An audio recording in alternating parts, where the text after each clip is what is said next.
Então, convocando a multidão e juntamente os seus discípulos, disse-lhes: se alguém quer vir após mim, a si mesmo se negue, tome a sua cruz e siga-me. Quem quiser, pois, salvar a sua vida, perdê-la-á.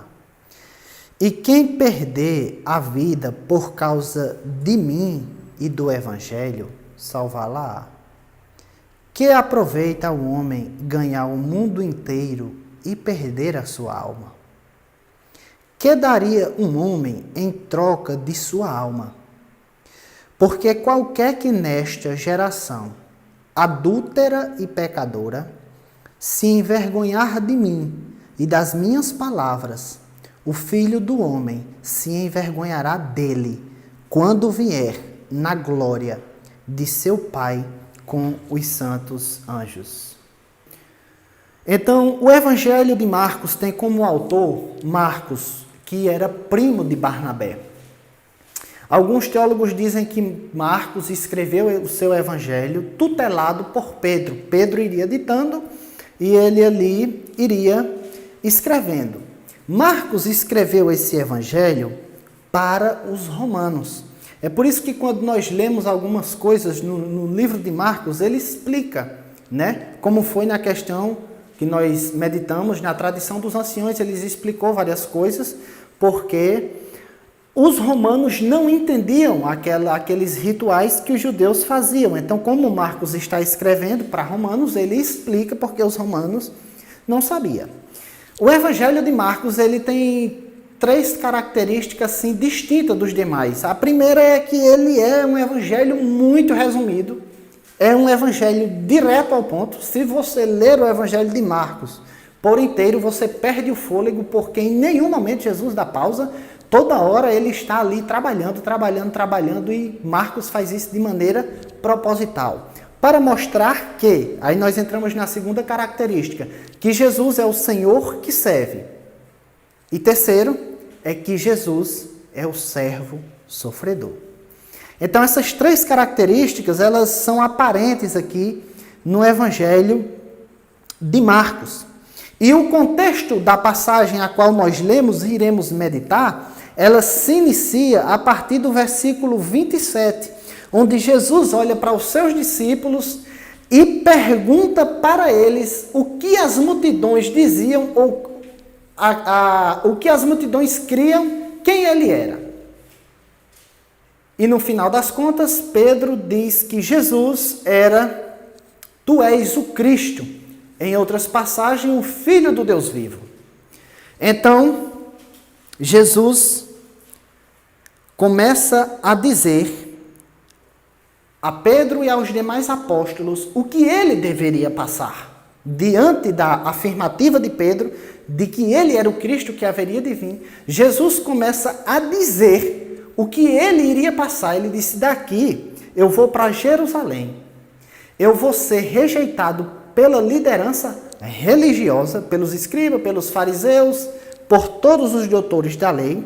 Eu vou padecer, eu vou sofrer muito, eu vou morrer, mas ao terceiro dia eu vou ressuscitar.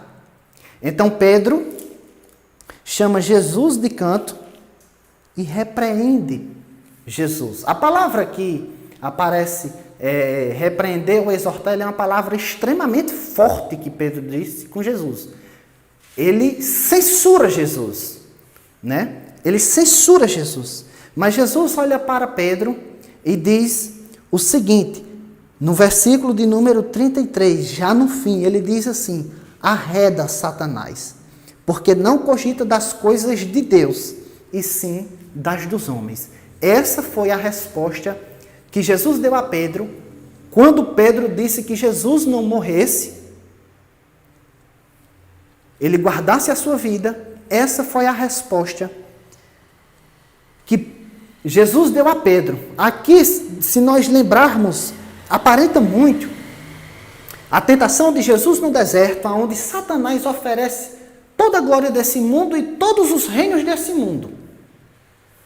E Jesus vai repreendendo o diabo de acordo com a interpretação correta dos textos do Antigo Testamento. Então aqui, da mesma forma, Pedro, provavelmente ainda com a cabeça que o reino seria terreno, seria um reino político, ele disse, não, Jesus, de forma alguma, o Senhor não vai passar por isso. Jesus repreende-o severamente. Então é esse o contexto do texto ao qual nós iremos meditar. E eu quero dizer aqui a vocês que a demanda de Jesus Cristo, a primeira coisa que eu quero dizer aqui a vocês é que a demanda de Jesus Cristo, ela é altíssima, ela requer uma renúncia completa e profunda. Veja o verso 34. Então, convocando a multidão e juntamente seus discípulos, disse-lhes, se alguém quer vir após mim, a si mesmo se negue, tome a sua cruz e siga-me. Aqui é interessante porque Jesus ele se dirige à multidão, ele convoca a multidão para ouvir o que ele está dizendo, ele convoca os discípulos para ouvir o que ele está dizendo, e ele começa a dizer que aquele que quisesse vir após ele, ou aquele que quisesse ser o seu seguidor, ou aquele que quisesse ser o seu discípulo, estivesse disposto a negar a si mesmo. A demanda de Jesus aqui, a demanda de Cristo aqui, ela é tão radical, ela é tão profunda, ela é tão completa, que alguns teólogos dizem, tentando interpretar esse texto de outra forma, que essa passagem especificamente é para aqueles que querem seguir Jesus, fazendo uma distinção entre quem segue Jesus e aqueles que apenas creem em Jesus e querem viver uma vida cristã normal. Por causa da demanda ser tão alta, alguns teólogos até respeitados, eles têm essa interpretação. Mas veja, o texto não dá nenhuma margem para tal interpretação. Porque Jesus, é claro, na direção das suas palavras, que é para a multidão, e provavelmente ali tinha pessoas que estavam se agrupando, aquela multidão cada vez mais seguindo a Jesus, assim como essa mesma palavra é dirigida para os seus discípulos, que mais tarde seriam apóstolos. Ou seja, a primeira coisa que eu quero que fique claro é que essa palavra ela é dirigida simplesmente a todos aqueles que querem ser seguidores, discípulos de Jesus Cristo de Nazaré.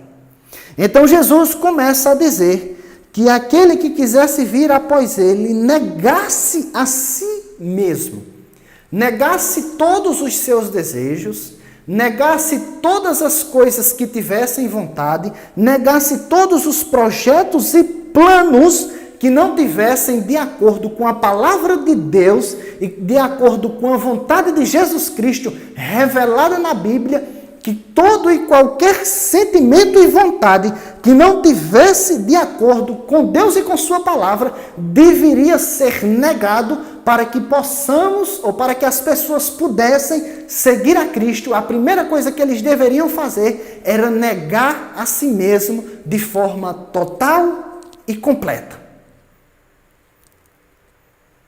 Negar-se a si mesmo de forma total e completa, ao ponto de que aquele ser humano que não era regenerado largasse todas aquelas coisas que eles amassem para seguir Jesus.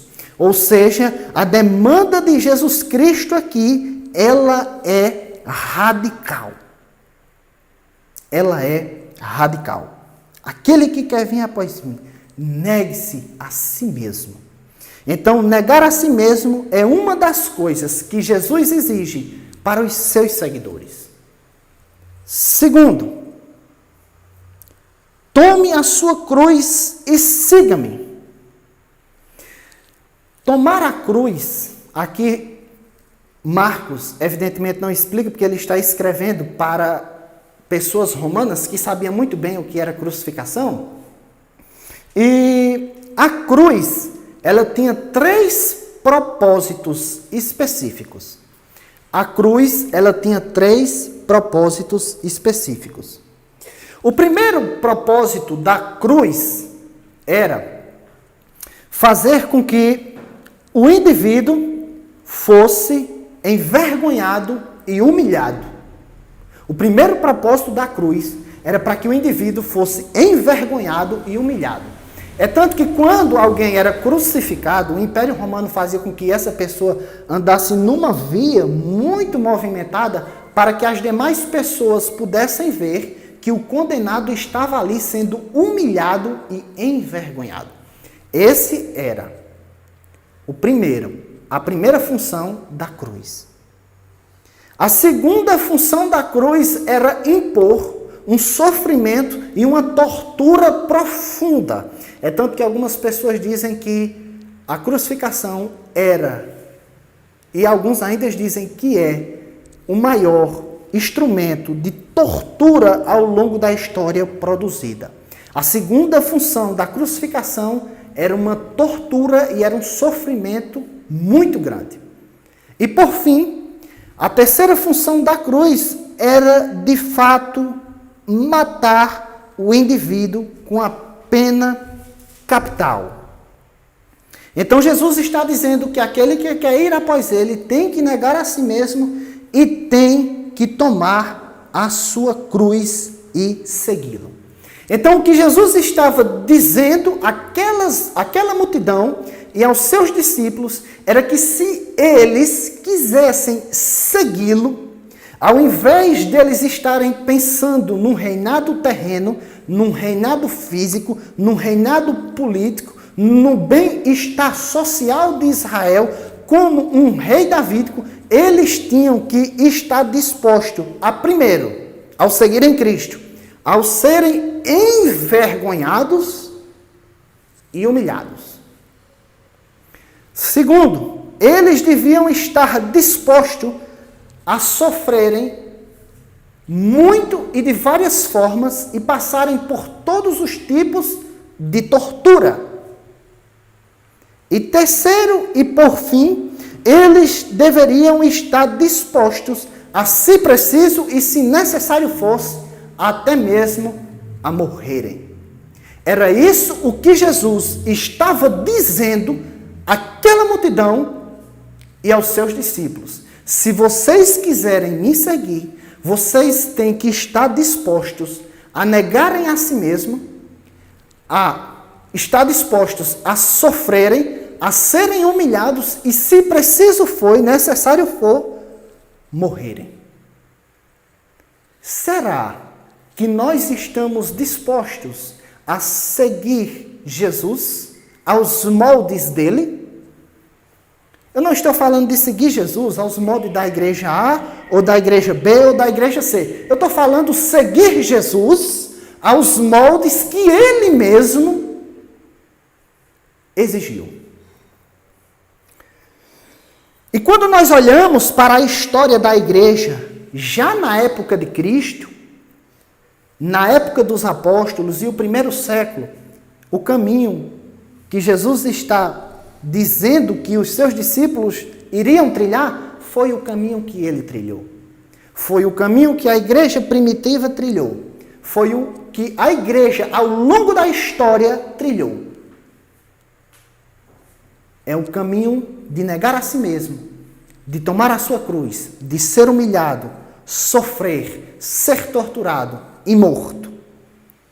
E sempre vai ser assim, com raras exceções. Mais uma vez eu pergunto, alguém aqui, algum de nós, queremos, de fato, seguir a Jesus Cristo? A primeira coisa que nós devemos perguntar a si mesmo é: será que nós estamos negando a si mesmo? Esse texto ele aparece em torno de 4 a 5 vezes nos outros evangelhos, tanto em Mateus como em Lucas. E alguns dos evangelistas, em outras passagens correspondentes a essa, vão dizer que nós devemos negar a si mesmo dia após dia e tomar a cruz dia após dia. E aí eu pergunto, será que nós estamos negando a nós mesmos e tomando a nossa cruz para segui-lo? Lembre-se, essa demanda é para todos que querem seguir Jesus. Não há exceção. Jesus, meus irmãos, não tem nenhuma preocupação com a igreja cheia. Se ele tivesse tal preocupação, ele não tinha proferido esse sermão para essa multidão, assim como ele não tinha proferido o sermão de João 6 para aquela multidão que termina murmurando. Sabe por quê? Porque Jesus, ele tem duplo direito sobre a nossa vida. Primeiro, ele é o nosso Criador. Então, pelo fato dele ser o nosso Criador, ele tem o direito de exigir qualquer coisa de nós. Segundo, foi ele quem nos redimiu dos nossos pecados. Foi ele que deixou a sua glória, se encarnou, viveu uma vida santa, morreu, ao terceiro dia ressuscitou e enviou o Espírito Santo para nos convencer, e por isso ele tem um duplo direito de exigir absolutamente qualquer coisa dos seus seguidores. E aí eu pergunto, irmãos, quando nós olhamos para o cristianismo atual, será que nós podemos ver o reflexo dessas exigências sendo transmitidas diariamente? Segundo, o nível da demanda aqui é tão alto, que Lucas, nessa mesma passagem, vai dizer que se nós não aborrecermos o nosso pai, a nossa mãe, os nossos irmãos, os nossos familiares, filhos e até mesmo a nossa própria vida, nós não somos dignos de Jesus Cristo. Evidentemente que a palavra lá aborrecer é um hebraísmo chamado missel, que significa amar menos. Amar menos. Então, meus irmãos, Jesus deve estar em primeiro lugar na nossa vida e nós devemos estar dispostos a qualquer coisa por Ele, porque esse é o discipulado cristão. E aqui eu quero citar 2 exemplos simples para mostrar de forma prática como às vezes nós amamos mais os nossos filhos em detrimento a Jesus Cristo. Primeiro, um exemplo bem simples. Às vezes acontece do nosso filho fazer alguma coisa de errado na escola e nós somos convocados pela diretoria para estarmos na secretaria. E mesmo nós sabendo que os nossos filhos ou o nosso filho está errado, às vezes a gente fica do lado dele do erro, ao invés do certo. Essa é uma das maneiras de nós amar mais os nossos filhos do que a Jesus. Segundo, em um caso bem extremo, veja bem, se aqui no Brasil fosse desencadeado agora uma perseguição e eu fosse preso, e os governantes, as autoridades dissessem assim, olha, se vocês negarem Jesus, eu solto o filho de vocês. Se a minha família, os meus familiares cedessem a essa pressão e a essa chantagem, eles estariam amando mais a mim do que a Cristo. Mas se os meus familiares dissessem, podem executá-lo, nós saberemos onde encontraremos ele na eternidade. Aí sim, seríamos dignos de ser chamados cristãos. E essa lógica que eu falei para filhos, ela é aplicável a qualquer pessoa, seja esposa, seja pai, seja mãe, seja a si mesmo e a qualquer situação. Jesus, ele deve estar em primeiro lugar nas nossas vidas, se é que nós queremos de fato sermos seus discípulos. Agora, meus irmãos, aqui ainda eu quero dizer uma coisa para vocês. Para que possamos cumprir uma demanda tão alta dessa, só é possível de uma forma. Ezequiel capítulo 36, do verso 25 ao 27, aonde diz que Deus vai tirar o coração de pedra e colocar um coração de carne. Que Deus vai colocar um espírito novo dentro de nós. que Ele mesmo fará com que nós andemos nos seus caminhos, guardemos os seus estatutos e os seus juízos. Há muita discussão se o novo nascimento ele é antes da fé, ele é depois da fé. Eu não quero aqui entrar nessa discussão. O que eu quero enfatizar aqui, que nós só podemos cumprir as exigências de Cristo Jesus e de sua palavra se nós, de fato, recebermos um novo coração dado por Ele mesmo. Sem novo nascimento, não existe cristianismo, não existe salvação, não existe cristão. O que existe é religião e religioso. Porque só através do novo nascimento, só através de uma mente renovada, emoções renovadas, vontades renovadas, todo ser renovado é que nós podemos negar a nós mesmos, olhar para Jesus e segui-lo em todas as suas demandas. Seguir isso com um sorriso no rosto, dando glória a Deus. Jamais uma pessoa morta em seus delitos e pecados cumprirá isso. Ou chegará nem perto, aliás, não terá nem vontade de escutar essas coisas. Mas essa é a demanda de Jesus. É uma demanda radical, profunda. E Ele exige isso de todos. Segundo, não tente salvar a sua vida física ou o seu bem-estar. Olha o verso 35, o que é que vai dizer? Quem quiser, pois, salvar a sua vida, perdê-la-á. Jesus aqui, ele inverte completamente a lógica. Mas antes eu quero dizer aqui a vocês uma coisa. Do ponto de vista biológico e do ponto de vista do instinto do ser humano, a primeira coisa que nós queremos em situações difíceis é a salvação da nossa vida. Isso é uma coisa que é do nosso instinto, é do nosso ser. A gente tenta. Veja, num acidente a gente tenta se desviar de um carro, de uma moto. Numa doença a gente procura um hospital, um remédio. De forma biológica e instintiva a gente sempre procura preservar a vida. Mas na lógica de Jesus, não aplicando a esses casos, mas na lógica de Jesus, ao seguir Ele, é completamente diferente.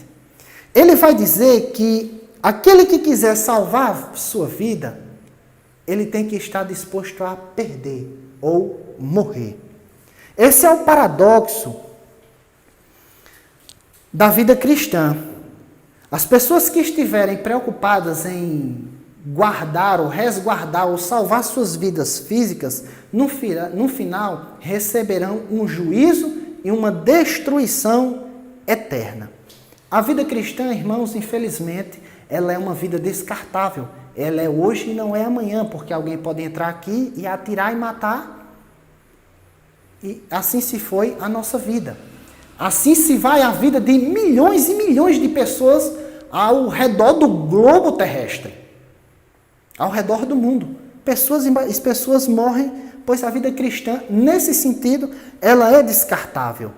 Pois o destino dos cristãos é padecer pelos poderes e os poderosos desse mundo. Então Jesus está dizendo que quem quer seguir Ele deve estar disposto a perder a sua vida por amor a Ele, e aqui deixa muito claro, e por causa do Evangelho. A lógica de Jesus é essa: se você morrer por minha causa e por causa do Evangelho, você terá a vida eterna. Mas se no momento da perseguição, se no momento da dor, se no momento da angústia, se no momento da aflição, se no momento você se vê cara a cara com a morte, e você preservar a sua vida em detrimento ao meu nome e às minhas palavras, ao meu Evangelho, você vai perder a sua vida.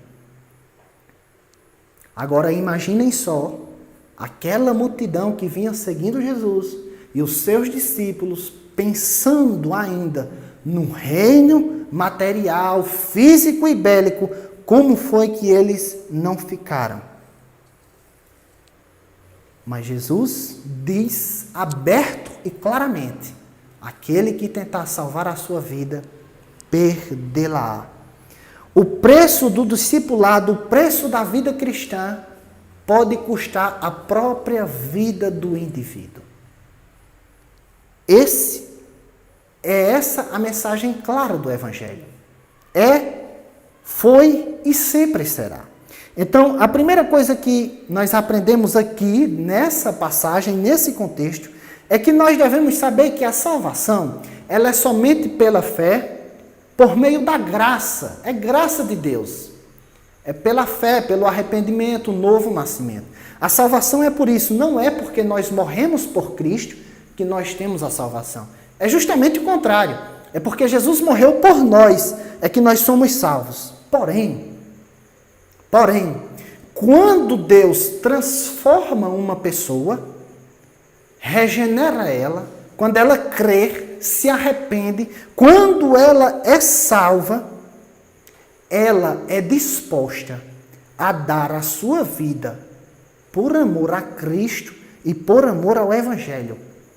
Porque na salvação, Deus troca o coração, Deus troca a mente e Deus troca o mais íntimo do nosso ser. Ele troca, Ele dá vida. E todas as nossas emoções, inclinações e vontades agora caminham em direção a Ele.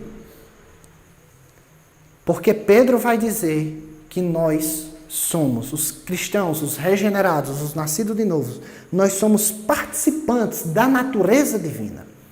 Então é por essa causa que nós temos as condições de dar a vida por Jesus Cristo. Terceiro, verso 36. Podemos ganhar o mundo inteiro. Que aproveita o homem ganhar o mundo inteiro e perder a sua alma? Imaginem só aqui Jesus olhando para aquela multidão e dizendo: o que adianta vocês terem os bois, as ovelhas, os terrenos do mundo inteiro? O que adianta vocês terem o país de Israel estabelecido? O que adianta vocês terem todas as riquezas e glórias do mundo, assim como foi no tempo de Davi, assim como foi no tempo de Salomão?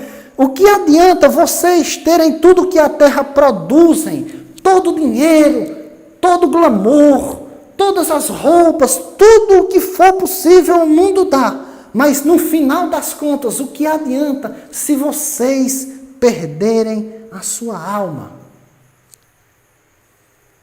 Que adianta vocês terem toda a saúde, ter o controle de todo o comércio aqui, destronar Roma? O que adianta vocês ganhar o mundo inteiro e perder a alma de vocês? É isso que Jesus está dizendo. O que adianta vocês ganharem o mundo inteiro e perderem a alma de vocês? O que Jesus está dizendo aqui, deixando claro para aquela multidão, é que todas as coisas nessa terra são extremamente passageiras e são extremamente perecíveis. É hoje e não é amanhã. A saúde, ela é hoje e ela é amanhã. Os reinos dessa terra são hoje e não são amanhã. As coisas dessa vida são hoje e não são amanhã. Então Jesus está dizendo a eles: o que adianta vocês ganharem o mundo inteiro e perderem a alma, a salvação, a vida eterna, o relacionamento amoroso comigo eternamente? O que adianta? Meus irmãos, nada, simplesmente nada, substitui a vida eterna. Primeiro, porque ela é eterna. Segundo, porque na vida eterna com Cristo Jesus, nós passaremos a eternidade desfrutando do seu amor, da sua graça, da sua misericórdia. Na eternidade, nós passaremos a eternidade com um relacionamento com Cristo, com essa pessoa bendita. Nós passaremos a eternidade com Ele, desfrutando do seu amor, da sua misericórdia, da sua compaixão, das riquezas insondáveis que Ele tem. Nós passaremos a eternidade com Ele, conhecendo Ele, e nós nunca conheceremos Ele completamente. Um autor brasileiro disse que nós passaremos a eternidade vendo Jesus Cristo e sempre chorando e se alegrando, e cada vez mais chorando mais, se alegrando mais, por estar conhecendo Ele de eternidade a eternidade, e nunca jamais conheceremos Ele completamente, e nunca jamais esse conhecimento, esse amor, essa graça esgotará. Então Jesus olha para essas duas realidades. O que adianta o homem ganhar o mundo inteiro, mas perder a sua alma? Todas as coisas, meus irmãos, comparadas à vida eterna, é simplesmente nada. É simplesmente nada. Pois as coisas dessa terra, elas são passageiras e temporárias. E em um instante, elas se acabam. Transformam-se em um trono de pó, mais cedo ou mais tarde. Isso acontecerá. Eu só quero aqui que vocês se lembrem de um exemplo bem simples de como as coisas da terra são.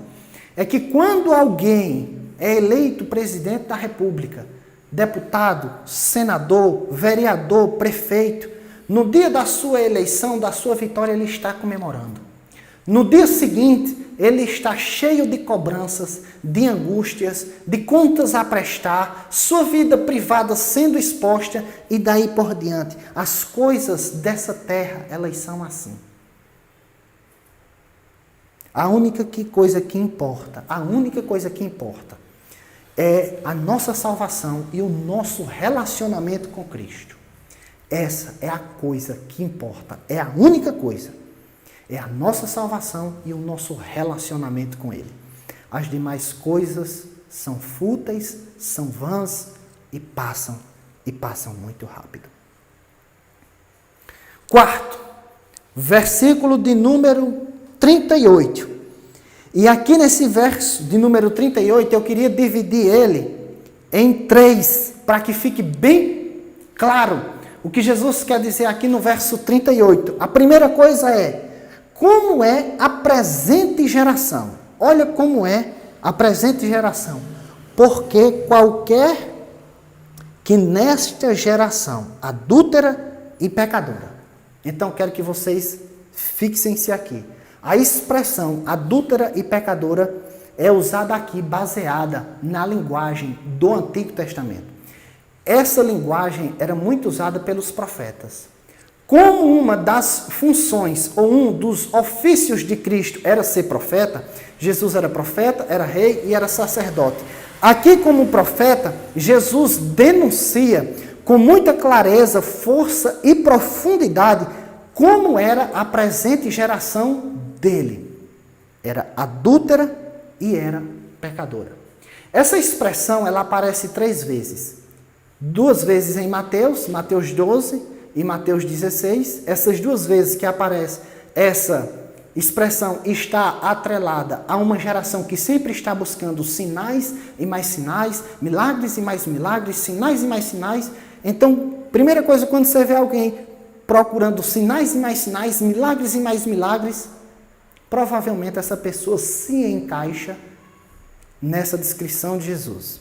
Segundo, essa expressão aqui, ela está atrelada nesse texto às pessoas que se envergonhavam dele, de Jesus Cristo, por causa de serem pecadores contumazes e por causa dos seus adultérios espirituais, por serem pessoas de dura cerviz.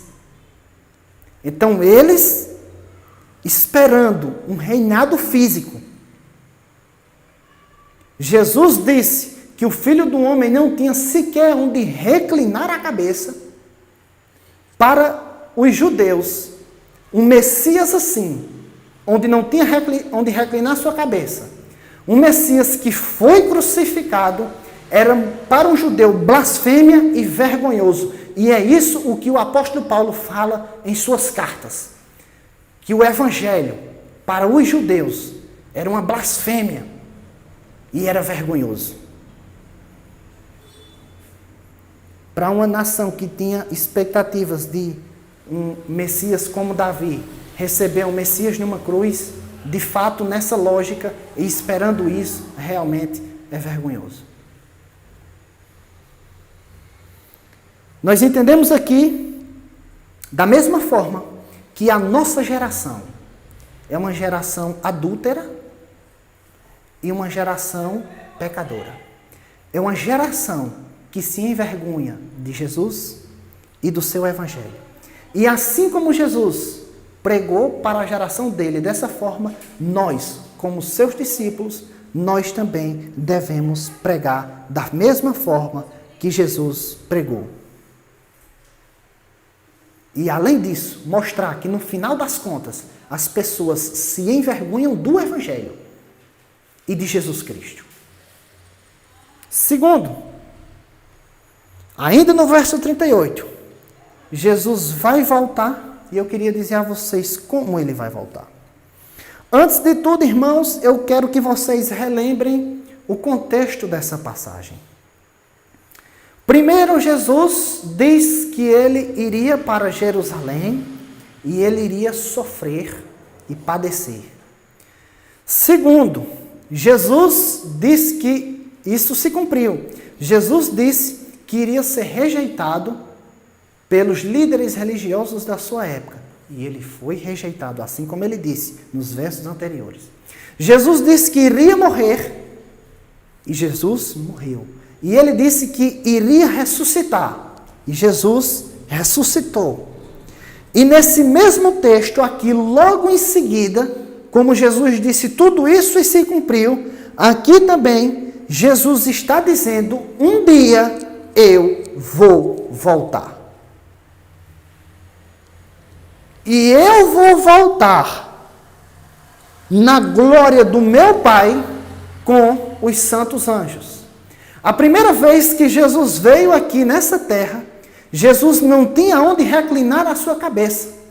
Paulo vai dizer que ele era rico, se fez pobre. Jesus morreu no julgamento injusto, morreu sem ter cometido nenhum pecado. Foi simplesmente torturado. Mas Jesus disse, eu vou voltar na glória do meu Pai, com os meus anjos. No dia da sua volta, as pessoas irão ver quem é Jesus Cristo. No dia da sua volta, ele não vai estar sendo julgado como réu. Ele vai descer com seus santos anjos, com seus exércitos. Ele vai descer na glória do seu Pai, com o arcanjo tocando a trombeta. Ele vai vir não mais para ser colocado no banco dos réus, mas para ser colocado no seu trono. No dia que ele voltar, as pessoas conhecerão quem é Jesus Cristo de Nazaré. E ele vai voltar. E ele não vai mais ser julgado, ele vai julgar. E ele não vai ser mais rejeitado, ele vai rejeitar. Então, meus irmãos, eu quero dizer a vocês que diante de todo esse contexto, podemos confiar no que Jesus disse. Jesus falou que iria morrer e se cumpriu. Jesus falou que iria ressuscitar e cumpriu. Jesus disse que ia enviar o Espírito Santo e cumpriu. Jesus disse que iria sustentar a sua igreja e tem sustentado. Impérios e mais impérios acabaram porque perseguiram a igreja. Instituições e mais instituições acabaram por perseguir a igreja. E ele está de pé porque quem sustenta a igreja é o seu noivo, é o leão da tribo de Judá. E todas as coisas que ele disse hão de se cumprir. Se cumpriu no primeiro século, se cumpriu na destruição do templo, se cumpriu ao longo da história, tem se cumprido, está se cumprindo e vai se cumprir. Jesus Cristo voltará em glória. Jesus Cristo voltará em glória. Terceiro e último. O que Jesus vai fazer quando ele voltar? Vamos olhar o verso de novo. Porque qualquer que nesta geração adúltera e pecadora se envergonhar de mim e das minhas palavras, também o Filho do Homem se envergonhará dele, quando vier na glória de seu Pai com os seus santos anjos. Aqui é muito claro. Jesus vai se envergonhar de todos que se envergonham dele e de suas palavras, diante de toda a terra. Essa é uma das verdades mais indigestas que podemos ver no Evangelho. Mas essa é a realidade e um dia, no futuro, isso vai acontecer. Nós não sabemos que dia é esse, porque Deus revelou por sua exclusiva autoridade. Mas um dia, Jesus Cristo voltará. Todas as pessoas irão ver. Os vivos e os mortos. Os mortos serão ressuscitados. Irão ficar diante de toda a criação. Jesus Cristo se assentará no seu trono como rei e como juiz. E irá julgar a todos aqueles, principalmente aqueles que se envergonharam dele. Jesus Cristo, nesse grande dia do juízo, se envergonhará de todos aqueles que se envergonharam dele e de suas palavras, diante do mundo inteiro, diante da igreja, diante da criação e diante do seu Pai. Todos aqueles que se envergonharam de Cristo, Jesus Cristo um dia se envergonhará deles. A primeira coisa que nós tiramos como lição para a nossa vida aqui é que todos que nasceram de novo, creram em Cristo e se arrependeram dos seus pecados, consequentemente vivem uma vida de negar a si mesmo e de carregar a sua cruz. E no dia da volta do Senhor, meus irmãos, todos aqueles que nasceram de novo, creram em Cristo, se renderam a Ele, serão honrados diante do mundo inteiro e diante do Pai Celestial. Será um dia de alegria, será um dia de paz e será um dia onde nós estreitaremos o máximo possível a nossa comunhão, que será eterna, face a face com Ele.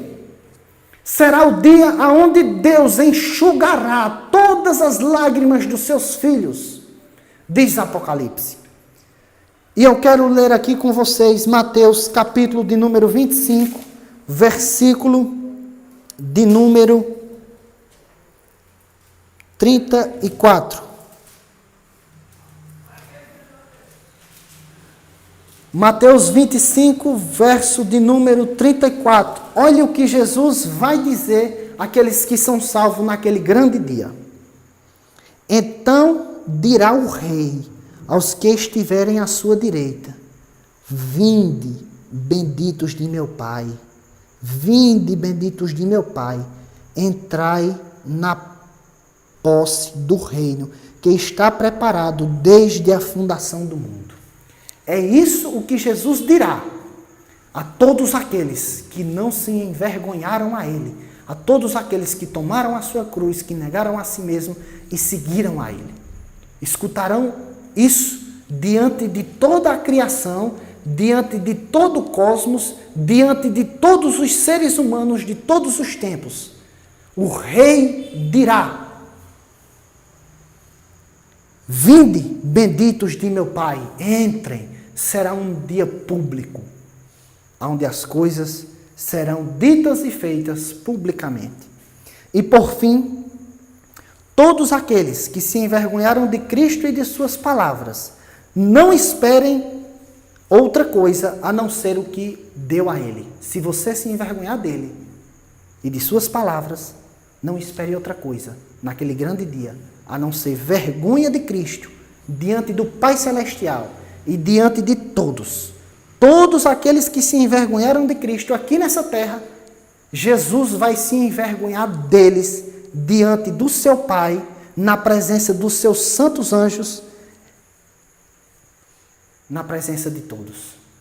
Essa é a verdade do cristianismo bíblico, do cristianismo de Jesus Cristo de Nazaré. Vamos nos apegarmos a Ele com todas as nossas forças, de todo o nosso coração, porque Ele é digno de toda honra e de toda glória. Que Deus abençoe a todos, em nome de Jesus.